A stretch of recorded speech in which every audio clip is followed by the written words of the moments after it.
A little over 10 years ago, Porsche shocked the industry when they introduced their second SUV to their portfolio, known as the Macan, all the way back in late 2014. Now, this vehicle was even more important than their first SUV, the larger and more expensive Cayenne, because the Macan was their entry into the fiercely competitive compact luxury SUV space. And that gamble paid off because the Macan quickly grew to become Porsche's best-selling model globally, with well over 800,000 units sold since it went on sale over a decade ago. Now for 2025, Porsche is finally introducing an all-new second generation, and unlike past Porsche redesigns, this is a very comprehensive redo because we're talking about an all-new platform, all-new powertrains, all-new design, and all-new interior. From the ground up, this vehicle is essentially all new. So as you can see, this week we are testing out the latest version, a 2025 Porsche Macan painted in gentian blue metallic, and the big question I want answers: does this brand new compact luxury SUV have what it takes to carry forward the iconic Macan nameplate? Stay tuned to find out.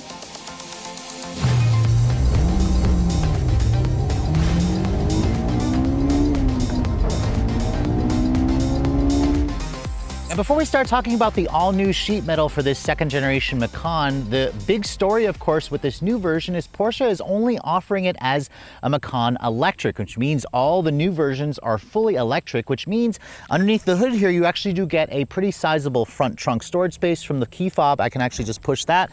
It'll actually pop open the front trunk. And let's go ahead and talk about the storage and the powertrain specs first.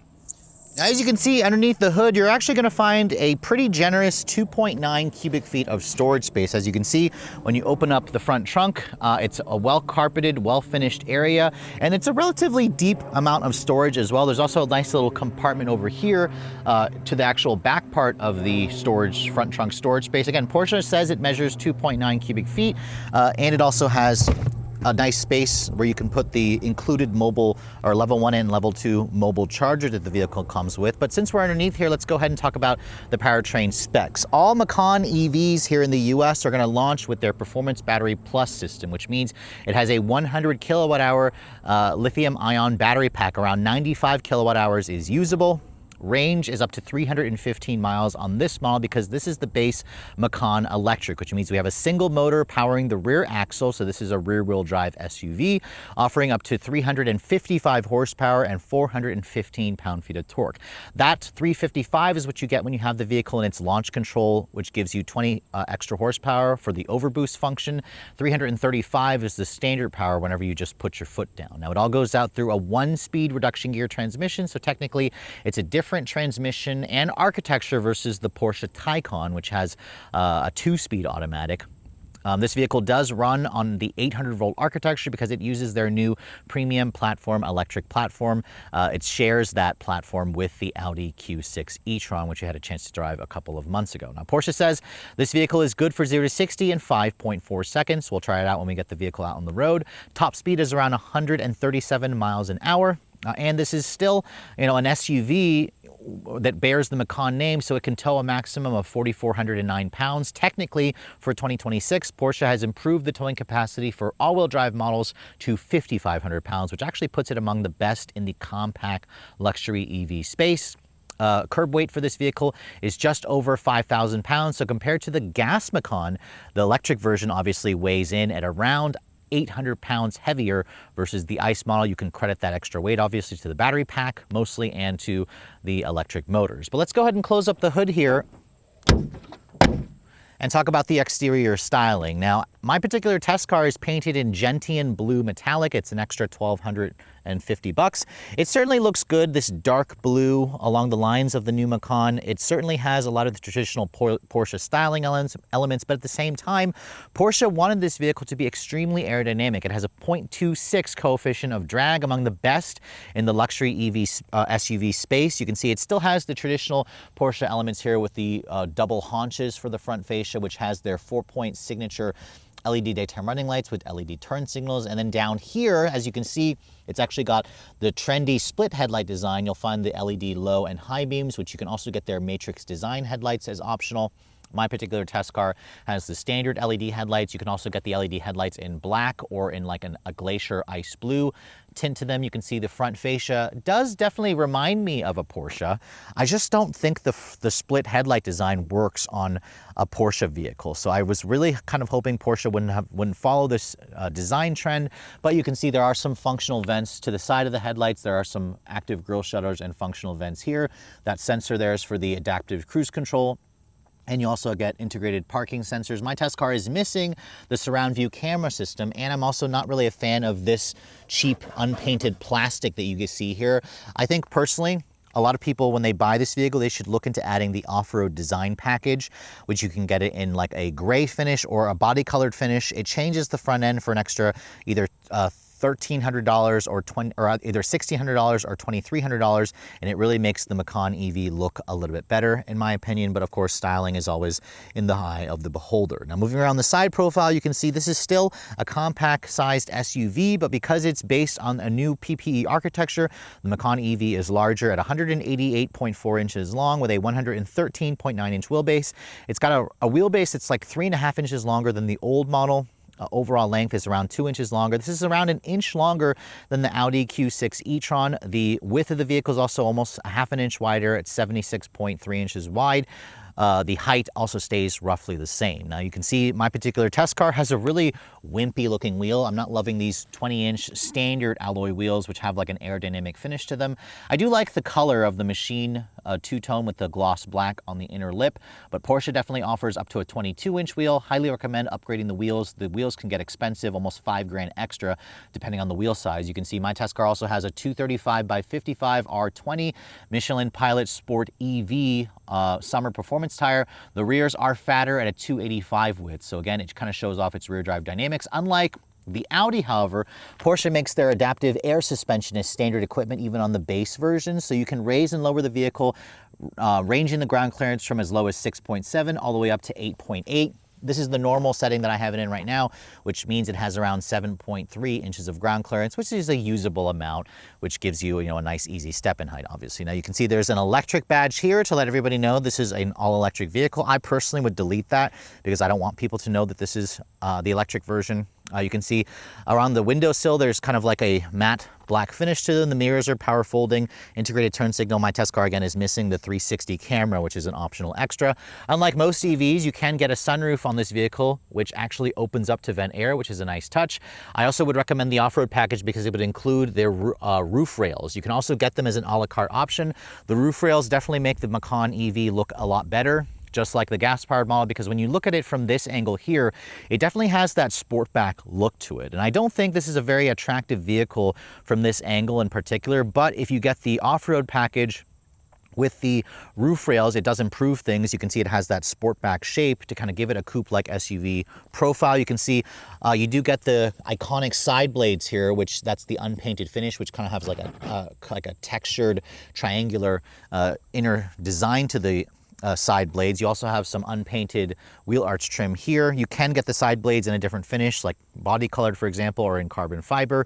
And then when you back away and look at the profile from here, you can see the Macan EV definitely looks okay from certain angles. From this angle here, I do like the traditional Porsche styling elements here with their full LED light blade. You can see the Porsche badge here that kind of floats underneath the actual light blade. You can get that in a clear finish. You can see it's got a full LED design with LED turn signals, LED reverse and tail lights, and you can also have this deployable spoiler.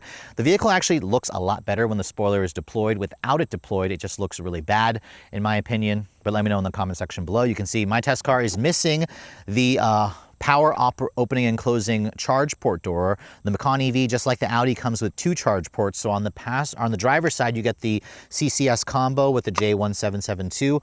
On the passenger side, which as you can see, once you open that, you actually can't open both at the same time. So if I have the other one closed, that's what will allow me to open it. But this is the side that has the combo.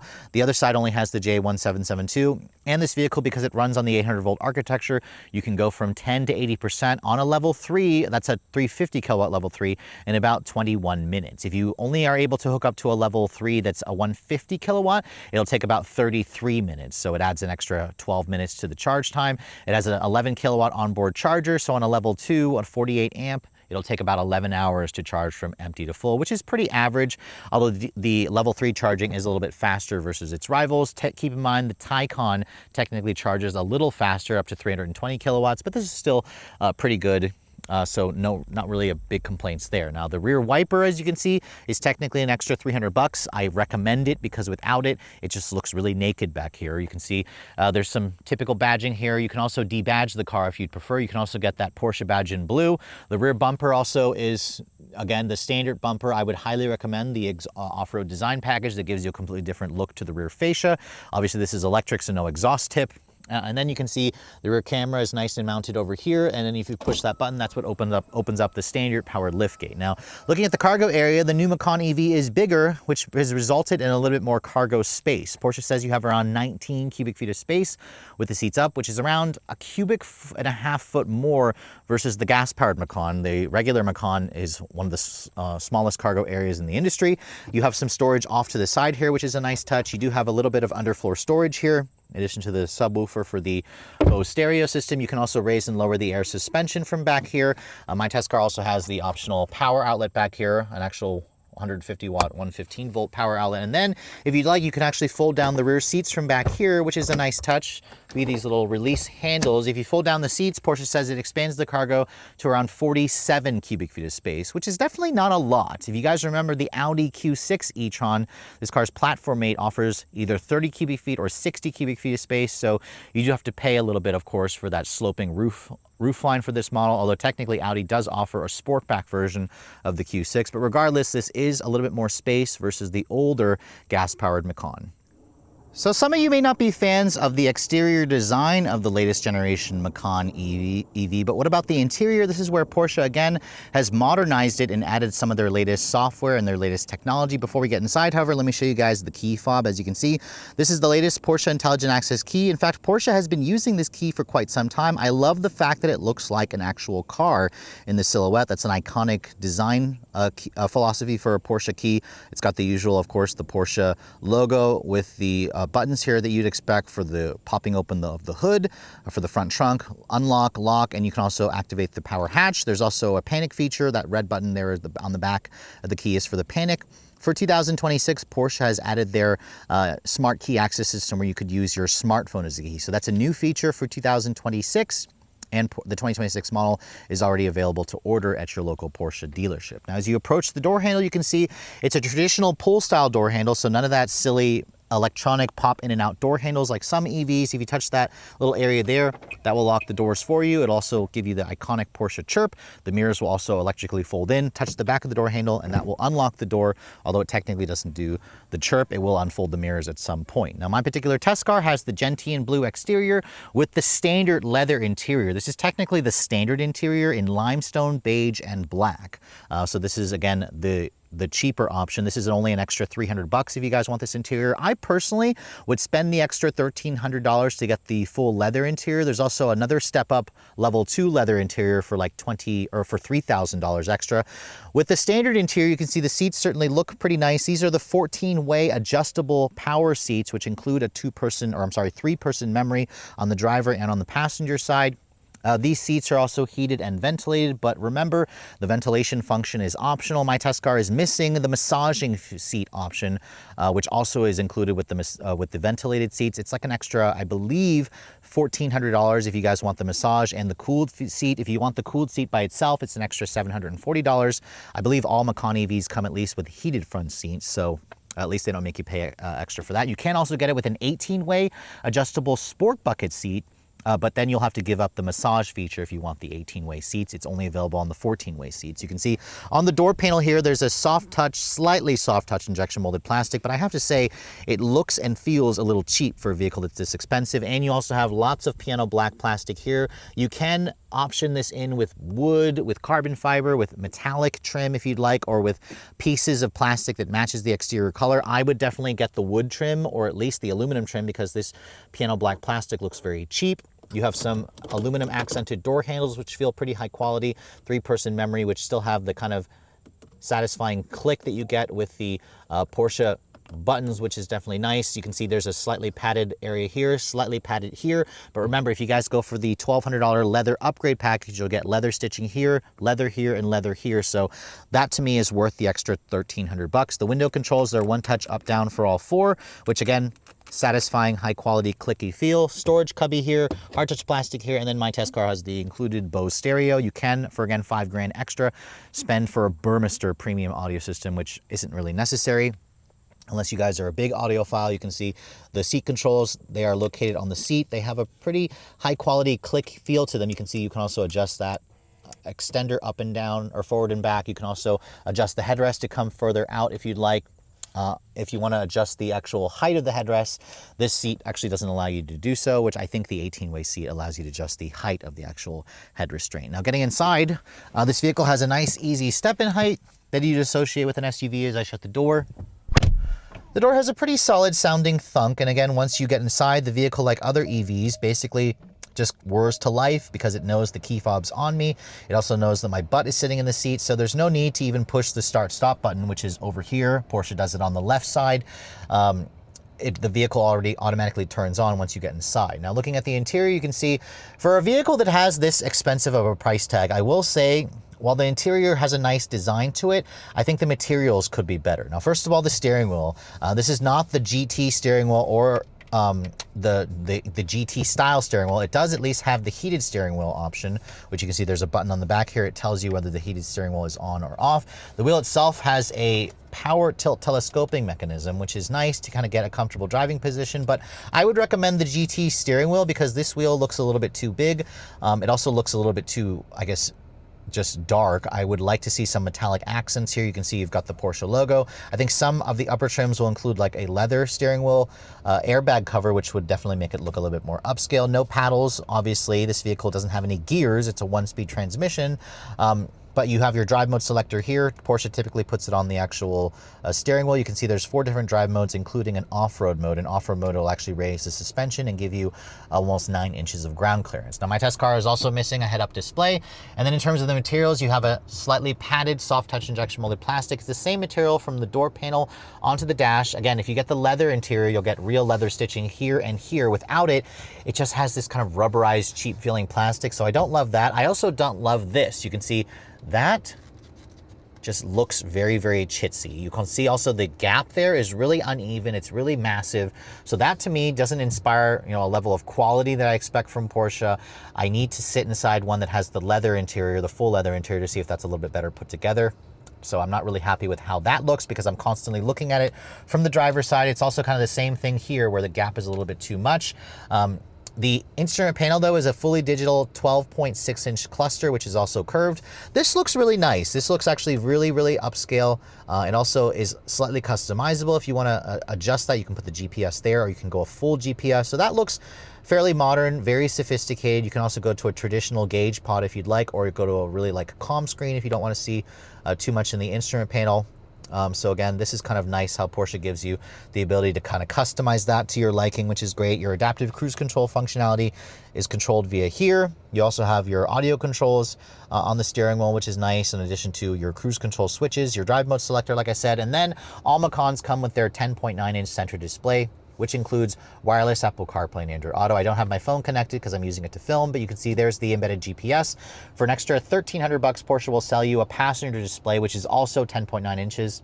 I personally would skip it because when am I going to use it? I'm the driver, but I guess if you've got some passengers that constantly like to be using a screen, it does have the updated ability to actually hook up to video games and a video game controller for 2026, so that's kind of nice. Going to the car display there, you can see really cool car display where you can turn on and off the electric sports sound. You can also make the spoiler go up and down. You can also go into your drive mode selector here. Love the graphics. This is what turns on and off your regen braking for the vehicle, which the vehicle itself doesn't offer an actual one-pedal drive, so keep that in mind. Some competitors offer that, including the Audi Q6 e-tron, but not Porsche. They don't believe in that. You can see the graphics and resolution is fantastic. You can even change the ambient lighting in this vehicle. Porsche offers not very many color options, as you can see, but it certainly looks a lot more impressive, especially at night, compared to other Porsche models that had ambient lighting, but they were always very just basic looking. So that's definitely a nice upgrade. Push that, you can see this gives you quick access to open the front trunk, the rear cargo area. You can also talk about or show the charging status and whatnot, but my test car is missing the power opening and closing charge port door, which would allow you to open it from the interior. There's the home display, I guess, or the icon display where you can access a lot of quick items here. You can go into your Bose sound settings here, of course, and adjust a couple of things, which the Bose stereo actually sounds pretty good. I haven't had a chance to listen to the Burmester sound system to compare. I also love the air vents. You can see their traditional tab here where you can manually adjust. You can also close the vents by sliding that up and down. Stability control off switch is there. This little door, if you slide it open, reveals the wireless charger, which is also vented to help keep your phone cool when you're charging. And then this panel here is to control the dual zone climate. Now you can see the ventilated seats are located here, but what I don't like, it does have a satisfying click when you press it, but the whole panel moves when you press that. I don't particularly like that. You also have a big volume knob here. If I push that, it goes into your climate menu there. Which again gives you quick access to the climate functions as well if you don't want to use it on this little touchpad. The old Macan, remember, had a big sea of buttons here that was a little confusing, but it was satisfying because I had all those buttons. You can see this area here feels a little cheap and scratchy. I don't know how it's going to be if you guys get the leather model. And then for the new generation, you can see the cup holders are down here. Porsche has sunken the cup holders deep, so it gives you space for those big water jugs there, those big tall water flasks, which is nice. A lot of people really like to use those. You have a nice big storage area over here, which is great. And I like this lid that closes to kind of cover up your phone if you have it charging there. This is a nice padded center console armrest, which honestly, it could be more padded. Open that up, you can see it's actually a pretty deep size, so it gives you additional storage, which is nice. I mentioned the seats. These are the 14-way seats. They're comfortable and supportive. But again, I would personally go for a different interior color. The glove box you can see is pretty big, actually. It's stamped and it's lined with felt. It's got additional storage there, which is great. You can see the Sport Chrono clock is included there. That also functions as a timer if you guys take this vehicle out to the track. The Sport Chrono package that my test car has is like an extra $1,000. The headliner you can see has a woven material. You have LED map lighting in addition to a power retractable shade, which is a really nice touch. And the sunroof also opens up to vent and opens up completely over the two front seats, which includes a big built-in wind deflector. So this is a rare feature. Typically EVs don't actually give you a sunroof that opens up. You can see that's the biggest that it opens, but it certainly lets in a lot more natural light and a lot more fresh air. So overall, the interior feels familiar, of course, to a lot of other Porsche models like the new 911 or the new Porsche Cayenne. In terms of luxury, it really depends. I highly recommend spending the extra $1,300 for the leather package because without it, the interior materials leave something to be desired, but at least there weren't any squeaks and rattles in this interior. My test car had a couple of fitment issues, but other than that, it smells expensive in here. The ambient lighting looks good, and the screens also have a much more sophisticated high-end feel to them. But let's go ahead and talk about the backseat area. I can show you guys what that space is like. Now, because the wheelbase for this model has been increased, Porsche says the rear seat legroom has improved. Unfortunately, I couldn't find anywhere where they actually mentioned the rear seat legroom. I will say that the Audi Q6 has around 37.5 inches of legroom, so I wouldn't be surprised to see this model have roughly the same. It has the same 113.9-inch wheelbase. In terms of the materials, you can see they're the same cheaper padded material here without the leather stitching, more piano black plastic here, more ambient lighting. Slightly padded over here. And then the door handle controls you can see are traditional. They're metal accented. It's slightly padded down here, but hard touch plastic over here. There's also a really cool feature with the rear seats. As you can see, the rear seats, they don't appear to fold down. They do just fold down or recline, I'm sorry. They do fold down in the traditional way and give you a nearly completely flat floor. The other cool feature is this right here. There's a little tab here. If I rotate this up, you can see it actually creates a new latch point. When I do that, the seat actually bolts up in a more upright position. Now, I will say that this is not completely very comfortable. This is the more comfortable setting with the seat in the recline function here. But in this mode here, this is where you basically get the option to give you a little bit more cargo space in the rear. In fact, 19 cubic feet is the number that I quoted. And that's with the seat in this position here. If you have the seat in the back position, I think it reduces it by about a cubic foot. But this is kind of cool how Porsche gives you that option where you can kind of flip this. I've never seen that before in any other vehicle, so that's clever. Those crafty Germans, they always tend to over-engineer things, so that's pretty nice. Now getting inside, you can see once I step in, the headroom space isn't as bad. I didn't have to duck my head too much as I shut the door. The door didn't have a really solid thunk there. In fact, I heard a little bit of a rattle, so I don't love that. But you can see this is basically my driving position. The seat floor down here is not completely flat, although it's almost flat. You do have 2 storage cubbies in each of the front seats. You have rear seat air vents, and you do, I believe, have your own climate control function, which I don't actually have the vehicle on at the moment to kind of show you that. But let me see if I can turn that on really quick so I can show you if that actually lights up. See, the car shuts off every time. Now, as you can see, once you get back here and turn that on, it's basically a touch-sensitive panel. So there's quad zone climate control in this vehicle, which is nice. You have heated, 3-level heated seats, but no cooled seats back here. So again, the heated seats are technically an a la carte option. You do have the same vents that you can open and close with the tab here where you can manually direct the airflow. So that looks pretty nice. You have 2 USB-C charging ports down there, which is a nice touch. And then you can see the headrest also adjusts. There's an armrest here that folds down and gives you 2 cup holders, which is nice.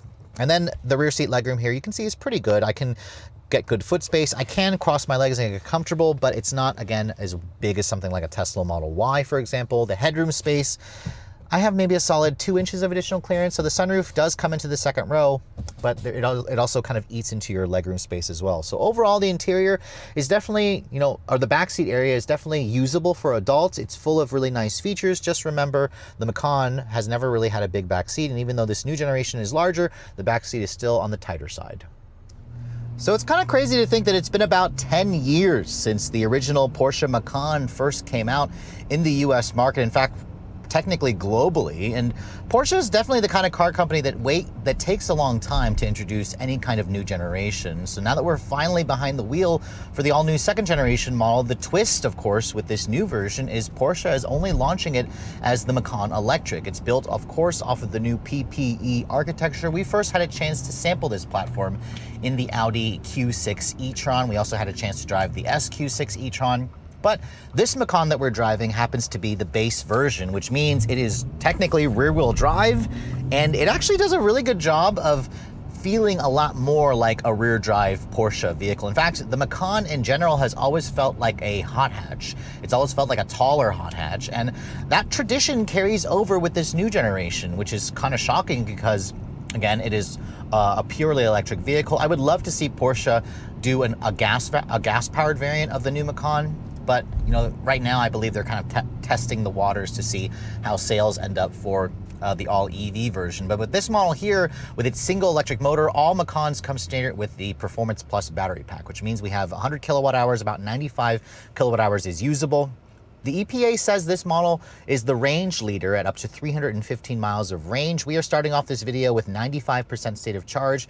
In Sport Plus mode, with the AC on, it's showing 311 miles of range at 95% state of charge. Now, you can affect that by switching it into the normal mode, which automatically increases the range. And if I also turn off the climate control function, which you go into the climate menu here, and sometimes, as you can see, it's a little finicky, and it's not giving me the climate menu. That's kind of annoying how it's not coming up here. But anyways, if you turn off the air conditioning, it'll actually increase the range to 344 miles, which is actually pretty impressive. The most I saw was around 375 miles of range on a full charge. That's very impressive. Porsches have always been, actually, at least the Taycan, for example, has always gotten better range versus its EPA numbers would suggest. And later on in the video, we're gonna talk about what we're actually getting in our real world testing.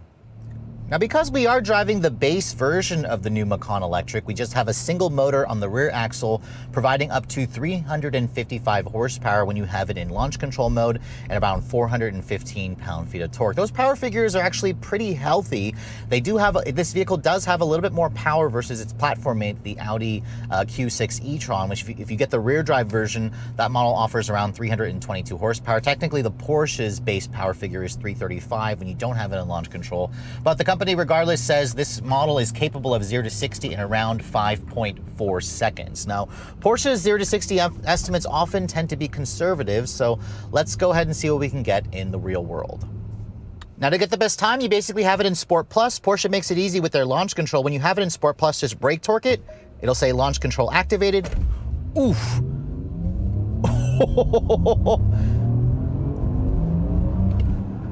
All right, on that first run, which is slightly more uphill, we just got 5.17 seconds.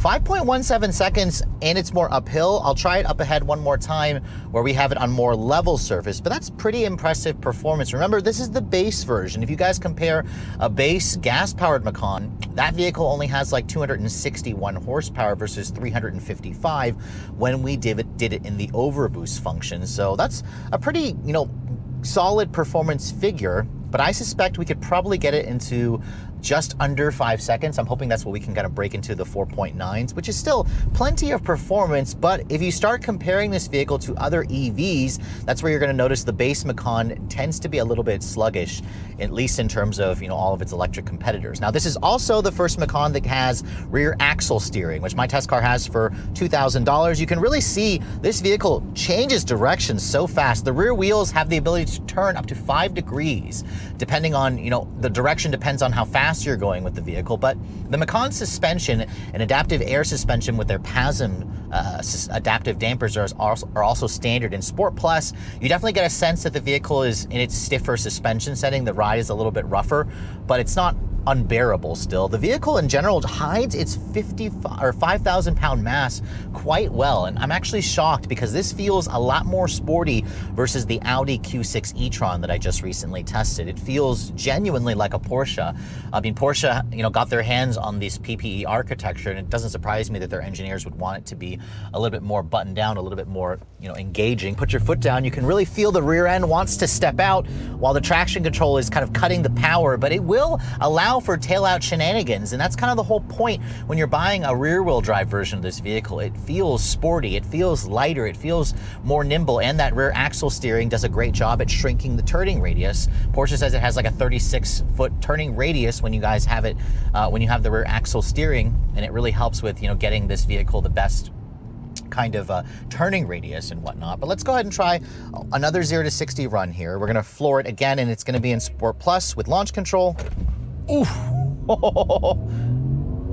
That electric sports sound is also interesting, very futuristic and spaceshipy. We got 0 to 60 in 4.9 seconds. So around a half a second faster versus what Porsche claims, which is excellent performance. I suspect the all-wheel drive version, which is, an extra $3,600, will probably do it in the mid 4-second range. So I'm hoping I can get one to test for a week at some point. That model is technically going to be in line with the Q6 Quattro e-tron that we last recently tested. That's going to give us similar performance. But overall, put your foot down here. You can hear the back end starting to step out. The tires are spinning.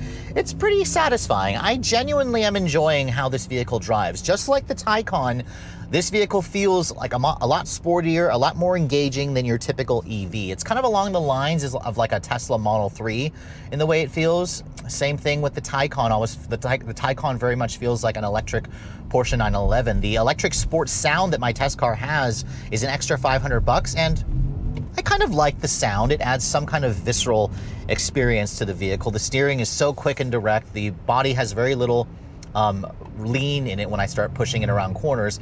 Visibility is also good. I can see out of the front and the sides quite nicely. The rear has that like slope back or sport back shape, which is kind of intruding into the rear visibility. A digital camera mirror would be fantastic if Porsche would just offer it, but sadly they don't. A lot of the German brands don't offer a digital camera rear view mirror. But the seats are also very comfortable and supportive. These are the standard leather seats in these like limestone beige exterior or interior color, which is, nice. These seats, the cooled function also works really well. So there's a lot of features about this car, I think, that just in general works very well. It's going to be a good daily driver, an excellent luxury style vehicle. Let's try another 0 to 60, but this time I'm not going to use the launch control and see if there's a difference. This is not the full 355 horsepower when you don't use launch. Okay, so that technically doesn't count because we were going even more downhill there. But up ahead here, I think this is more level surface. Let's try another run here because 4.8 definitely doesn't sound right when the launch control feature gave me 4.9 when it was on a completely level surface. But try another acceleration run here.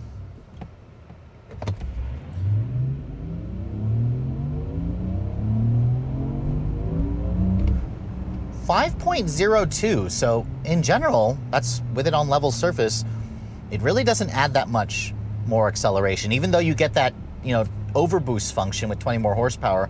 I'm actually surprised. I was expecting it to be a little bit slower, and it's a little slower, but not that much slower. So the launch control basically shaves 0.1 second off the 0 to 60 time. That's again with it on a completely level surface. So that's pretty impressive performance. But let's go ahead and talk about the range, because the range of this vehicle is also an impressive thing that Porsche has accomplished, because the maximum range is 315 miles. That's this model that we're driving here. The all-wheel drive version drops it to like 308. The lowest range models will do 288 miles. That's the 4S and the Turbo. Turbo is still such a weird name for an EV. And in my week's worth of testing, we've been driving this vehicle in ideal, absolutely ideal weather conditions, 75 degrees, perfectly sunny. I was actually getting around 320 miles of range in actual real world testing. Now that's with it more in stop and go traffic. So you are on the regen brakes, which by the way, this vehicle does have a regen brake function, but it's nowhere near one pedal drive. That's kind of where the Audi Q6 offers a one pedal drive feature, but Porsche still refuses to offer it. I think that they should consider it just as an option when you can turn it on and off. But when you have the regen braking on, it adds a little bit of like stopping when you're let off the accelerator pedal. It kind of slows down a little bit, but very, very minuscule amounts. Porsche again wants to preserve their ICE driving characteristics with this car by not offering regen braking. But when I was driving this vehicle on pure highway runs, I got just over 300 miles of range on a full charge, which again is very impressive considering the fact that it's rated at 315. This is definitely a vehicle that's an overachiever. The range estimates are very much understated, as expected, as German vehicles are. So, you know, for those of you who plan to take longer road trips, this vehicle will give you realistically in this kind of weather conditions around 300 miles of range on long road trips, which is honestly not too bad. It's not too shabby. Obviously, there are some competitors that will do a little bit more, but this is right in line with most of its competitors, although the Macan is on the pricier end. I'll switch the drive mode here into its normal setting, and this is where the dampers get a little bit softer, the air suspension raises, the electric sport sound gets a little bit quieter, and the vehicle in general is a quiet car. You don't hear much road, wind, or you know, fake noise at this point if you turn it off completely. So as a daily driver, the Macan EV is an excellent road tripper, as long as you're okay with stopping to fast charge, which this vehicle is one of the quicker charging EVs. It's also comfortable, it's got good build quality. I didn't hear a single squeak and rattle, even though the interior materials are a little on the cheaper side. But overall, this is definitely, you know, a nice second coming of the Macan. I would like to see Porsche eventually introduce an actual gas version based on the PPC architecture. They could easily do so with the new Audi Q5, but for those of you who are looking to trade out of your old Macan and you're okay with stepping into the electric model, this is definitely going to surprise a lot of people. Now, as the best-selling vehicle in the Porsche lineup, the Macan certainly has some big shoes to fill. So when the company finally introduced the all-new second generation, clearly they didn't want to stray too far away from the very successful formula of the original first-generation Macan. Obviously, this model being fully electric makes it a completely different animal, especially if you guys have never driven an electric vehicle and you're coming from the previous generation. There are some elements about this Macan EV to me that will never replace the internal combustion side that the gas-powered Macan obviously gives you. Now, Porsche also managed to sell a little over 25,000 units in the US in 2024, and the company tells me that since this vehicle went on sale last year, the Macan EV sales have roughly accounted for about 50% of total Macan sales. Now, obviously, that number is going to come with an asterisk because when this car first came out, people who wanted the vehicle were kind of snatching them up, but we'll have to wait and see how it continues to do as we move forward. So I'll be curious to see what Porsche's full model year sales are going to look like in 2025, because right now the company sells alongside the EV and the gas model, but you can only buy the gas model up to 2026. So after 2026, there will no longer be a gas-powered Macan, leaving the EV model the only vehicle to choose from if you guys are looking to buy a Macan. Now, in terms of how does this vehicle drive, as you guys saw, 0 to 60 performance is overachieving. We got 4.9 seconds, which is around half a second faster than what Porsche claims. Keep in mind, if you guys want the all-wheel drive version, it will probably shave that number down to the low 4-second range. I expect the 4S model to probably be in the high 3-second range, while the turbo model, which is kind of silly again to have a turbo name on an EV, should be a sub 3-second car. I'm looking forward to eventually getting my hands on those versions at some point, hopefully in the next year or so. In terms of the ride quality, the Macan delivers a very comfortable ride with sporty handling. I love the fact that the adaptive air suspension is standard equipment on all versions. Typically, Porsche charges you an arm and a leg to get that feature. The interior in general has some pretty impressive tech. Porsche's latest software is certainly excellent. The wireless CarPlay and Android Auto also works well. The interior looks very modern, but it also isn't overwhelming. That's kind of where I prefer the interior design of this vehicle versus the Audi Q6, where it has that big kind of digital stage that Audi's been doing. This interior feels a little bit more traditional, but at the same time, I do miss a lot of the tactile hard buttons that Porsche used to do, especially when the first generation Macan came out. The rear seat is a little bit more spacious this year, although it's still a little bit tight. The cargo area is also a little bit bigger, but it's still a little bit tight, especially when you compare it to some of its rivals. And again, the Macan in general has always been one of the more expensive vehicles, but this electric version that we're showing you here is significantly less expensive versus Porsche's other EV, the Porsche Taycan, which starts at around $105,000. If you wanted to get into a Macan now, this base version that I'm showing you here is the cheapest way. They start at $78,000, which is a whopping 14 grand more than a gas-powered Macan. Kind of keep that in mind. Although the gas-powered Macan is significantly slower, significantly less powerful, and it's also based off of a vehicle that dates back to 2014. The Audi Q6 e-tron, this car's platform mate, is also around $14,000 less expensive, but again, the Audi I think looks less impressive. It doesn't handle as well. And also doesn't come with the Porsche name, which does definitely mean something to people. My particular test car here, if you wanted to go up, go over the options, has a good amount of options on it, ballooning the price of this model here to around $86,000. I mean, most of the options are a la carte. The most expensive is the rear axle steering, which definitely adds a difference to the handling dynamics. I just don't think it's worth the extra $2,000. The color is also $1,200. The electric sports sound is $500 extra. The interior, the standard interior, is an extra $300, surprisingly. And you also have the Bose stereo for an extra $1,000. So there are a lot of options that balloon the price up to 86 grand, which at 86 grand, I don't think it's actually worth the price at $86,000. This vehicle in general at 78 is already on the pricier side. Keep in mind, if you guys want the Macan 4, the all-wheel drive version, it's going to start at around 82 grand. The 4S, which I believe is going to be the sweet spot for this model, is going to be around $88,000. And then, of course, if you really want to spend the money, the Turbo starts at $110,000. So you could option up a Macan Turbo to be around 150 grand with most of all the options that Porsche offers. But I think this model will eventually become a lease special, which the Macan's always has been a lease special. But at $86,000, I do find it hard to justify, especially considering the interior materials of this model feel a little bit cheaper.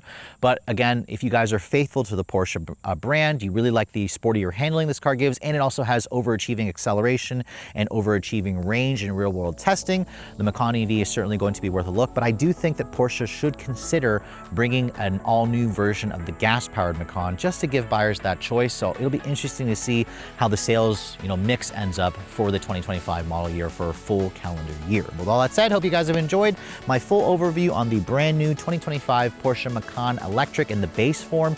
If you're also looking to see the latest cars I'm testing, be sure to follow me on Instagram at redline_reviews. Like us on Facebook, and as always, guys, please keep subscribing to the Redline Reviews YouTube channel for all the latest reviews. Thank you so much for watching. I'll catch you all in the next video.